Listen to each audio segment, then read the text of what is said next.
먼저 볼게요. 대부분의 물질, 즉 일반적 물질이라는 건 책에는 뭐라고 나와 있냐면 대부분의 물질이라고 나와 있어요. 자, 대부분의 물질은 어떻게 상태 변화하냐면요. 고체에서 액체가 되면 고체, 액체 중에 누가 부피가 커요? 뭐야? 액체가 부피가 크죠? 아하.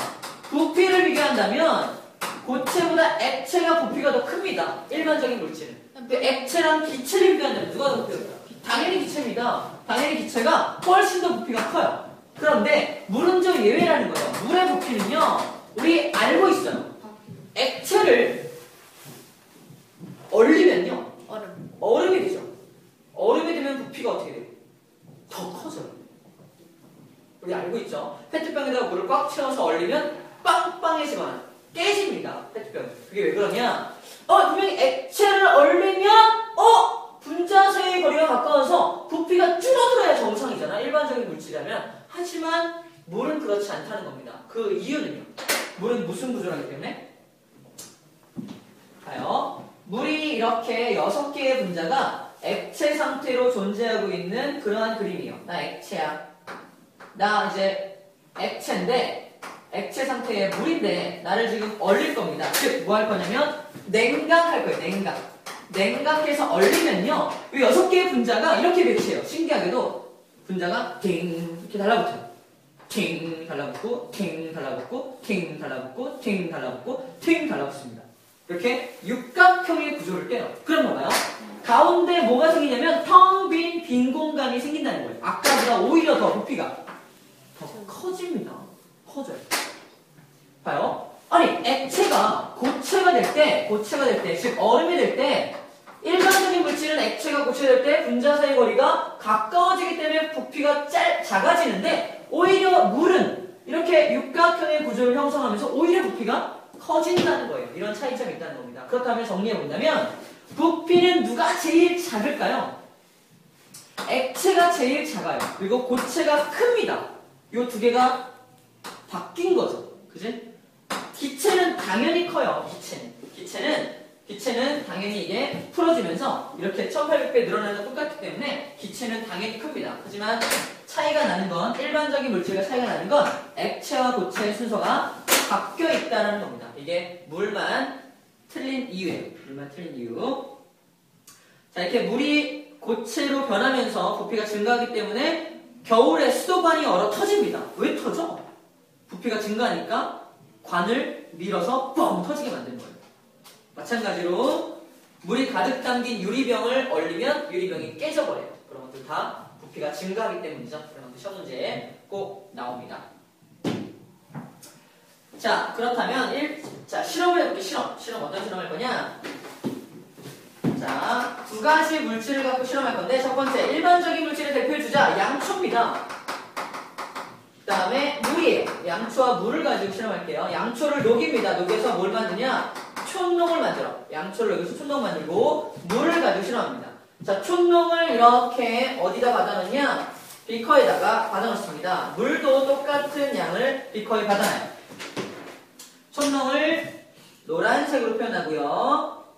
물을 파란색으로 표현할 겁니다. 자, 이 녀석들을 어떻게 할 거냐면요. 얼릴 거예요. 즉, 냉각할 겁니다. 둘 다 냉각하니까, 자, 양초, 얘는 물이에요. 양초와 물을 냉각하면 액체 상태의 이 녀석들이 뭐로 바뀝니까? 고체로 바뀌겠죠. 그지? 고체로 바뀔 때, 양초 같은 녀석은 고체로 바뀔 때 부피가 어떻게 될 것 같아요? 부피가 일반적인 물질이니까 부피가 감소해요. 일반적인 물질은 액체가 고체가 될 때 부피가 줄어드는 얘기입니다. 그럼 어떻게 되냐? 부피가 줄어들어서 양초 같은 물질은 얼 때 이렇게 얼어요. 안으로 이렇게 부피가 줄어들어서 이렇게 얼어갑니다. 이렇게 얼어요. 이렇게 얼다는 거예요. 즉 이렇게 응고가 된다는 거예요. 안으로 숭퉁 파여요. 왜? 부피가 줄어드니까. 하지만 물을 얼리면 부피가 오히려 증가하죠. 그래서 어떻게 되냐? 이렇게 위로 움푹 솟아 올라오는 이런 모습입니다. 완전 다르죠. 부피가 증가한다는 증거고요. 부피가 감소한다는 증거예요. 이렇게 증가합니다. 이런 차이점이 나타난다는 얘기예요. 그게 17쪽의 맨 아래에 정리가 되어 있습니다. 10조 맨 아래에 정리가 되어 있어요. 자, 여기까지 정리가 됐다면 이제 정말 쉽습니다. 이제 변하는 것과 변하지 않는 것만 정리하면 돼요. 잘 봐요. 상태가 변화할 때 절대로 변하지 않는 것이 있어요. 첫 번째. 자, 여러분들 생각나는 거 한번 정리해봐요. 변하는 것과 변하지 않는 것. 딱 눈에 보이는 거대로 말해봐요. 개수. 무슨 개수? 분자의 분자의 개수는 분자의 변하지 않는 않죠. 정답입니다. 봐요. 맞아요. 분자의 질량과 성질. 읽지 말고 분자의 개수가 변하지 않아요. 즉 여기 몇 개였어요? 12개였던 분자가 그대로 12개죠. 상태가 변화하면서 분자가 추가되거나 빠지는 게 있어요? 없어요? 없죠. 분자의 개수가 변하지 않기 때문에 이것도 변하지 않습니다. 뭐? 전체 질량. 봐요. 분자 하나하나의 질량을 예를 들어서 1g, 1g, 1g, 1g, 1g, 1g, 1g, 자, 1g이라면 12개의 분자는 전체 몇 g일까? 12g이겠죠? 아, 얘 12g이에요. 얘가 액체로 딱 바뀌었어! 이 액체는 몇 g이에요? 12g입니다. 왜? 여기도 분자가 12개 있으니까. 이 사이는 뭐예요? 빈 공간이잖아. 질량이 없잖아. 그치? 얘가 기체가 됐어요. 그 기체를 다 모아서 질량 잡으면 몇 g일까? 12g이에요. 왜? 분자가 12개니까. 분자의 개수가 변하지 않기 때문에 모두 변하지 않는다? 질량도 변하지 않는다는 겁니다. 이게 됩니까, 이거? 굉장히 중요한 거예요. 왜? 뭐야? 갑자기 공기를 공기를 잡아보고 싶어서? 또 뭐가 바뀌지 않느냐? 맞습니다. 분자의 크기가 바뀌지 않죠. 분자의 크기가 바뀌지 않는다는 건 아까 물 분자를 예를 들었을 때 선생님 친구 복분자가 상태가 변화하면서 목이 잘리거나 팔이 잘리는 일이 있다는 거 없다는 거.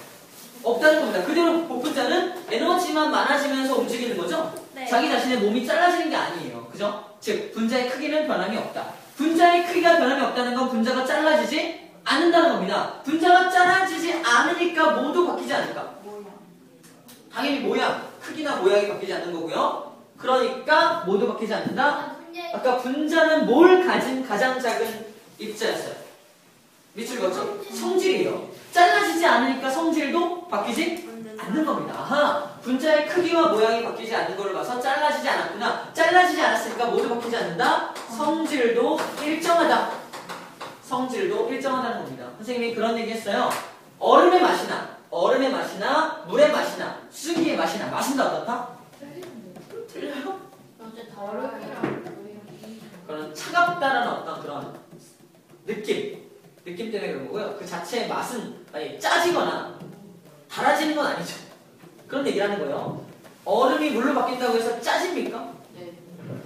손으로 만져서 그렇고 그거는 자, 농담이고요. 물맛이 바뀌지 않는 걸로 봐서 성질은 바뀌지 않는다는 겁니다.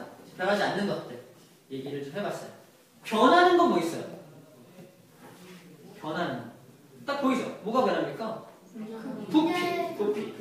전체 부피죠, 부피. 부피가 점점 변하죠. 또 변하는 거 있어요. 인력. 인력. 분자 사이의 인력이 점점 약해집니다.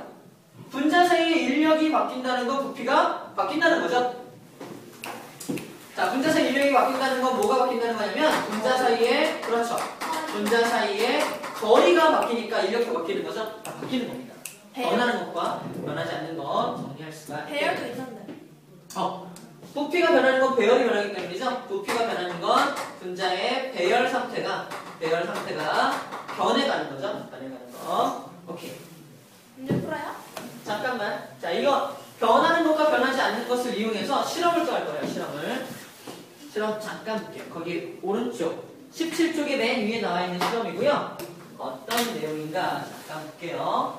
먼저 에탄올을 이거는 에탄올 또는 아세톤을 투명한 비닐 장갑에다가 아세톤을 집어넣고요. 실험을 합니다. 자, 이 저울이 있어요. 전자저울에다가 뭘 올려주냐면 엄지. 오마이갓. 자, 묶어. 자, 묶었어요. 이게 비닐 장갑이에요. 비닐 장갑. 여기다가 아세톤을 이만큼 집어넣을까? 아세톤. 아세톤이라는 거는 무슨 물질이냐면 엄마가 매니큐어 지울 때 쓰는 물질이 아세톤이고요. 뭐의 일종이냐? 알코올의 일종이에요. 알코올. 그냥 알코올이라고 생각하면 됩니다. 알코올은 증발을 굉장히 잘해요. 자, 그러면 아세톤을 넣었는데 이 아세톤의 분자를 선생님이 그려볼게요. 일단 이 아세톤은 현재 무슨 상태일 것 같아요? 액체입니다. 정답. 액체 상태예요. 액체 상태고요. 여기에 분자가 하나, 둘, 셋, 넷, 5개 있다고 칠게요. 5개. 액체 상태의 분자가 5개의 분자가 이 안에 들어있다고 칩시다. 자, 이게 이렇게 아세톤을 집어넣고 전자저울로 질량을 재봤어요. 그랬더니 얼마가 나오냐? 예를 들어 볼게요. 여기 한 10g이라고 합시다. 10g. 그러면 이 분자 하나하나가 몇 g인 거예요? 2g씩인 거죠? 자, 이거를 아세톤을 뜨거운 물에다가 얘를 딱 다시 뺀 다음에 여기다가 뜨거운 물에다가 집어넣고 아세톤을 전부 다 증발시킬 거예요. 즉, 엄지 해갖고 뜨거운 물에 넣으니까 뜨거운 물에 넣으니까 이 5개의 분자가 전부 다 이렇게 퍼졌을 겁니다.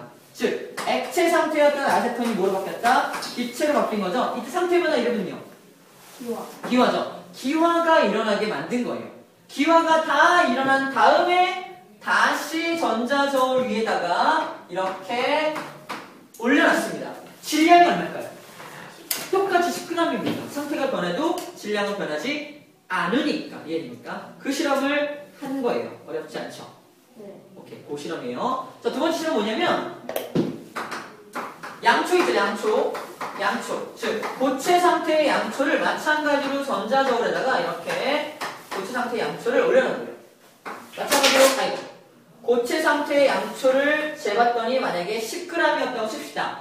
얘를 비커 속에다가 이렇게 넣어놨어요. 고체 상태의 양초를. 그 다음에 얘를 다 녹여요. 다 녹여가지고, 이렇게, 다 얘를 녹여가지고 이렇게 만듭니다. 액체를 만들어요. 촛농으로 다 만든 다음에 질량을 재더라도 질량은 바뀐다, 안 바뀐다? 안 바뀐다는 거예요. 그 얘기를 또 하고 있네요. 자, 녹여도 질량이 바뀌지 않고 다시 굳혀도 질량은 바뀌지 않겠죠? 오케이. 오른쪽에 17쪽에 문제 풀어볼게요. 예. 쉽네요. 내용 다 정리했어요. 이제 1단원 끝났습니다.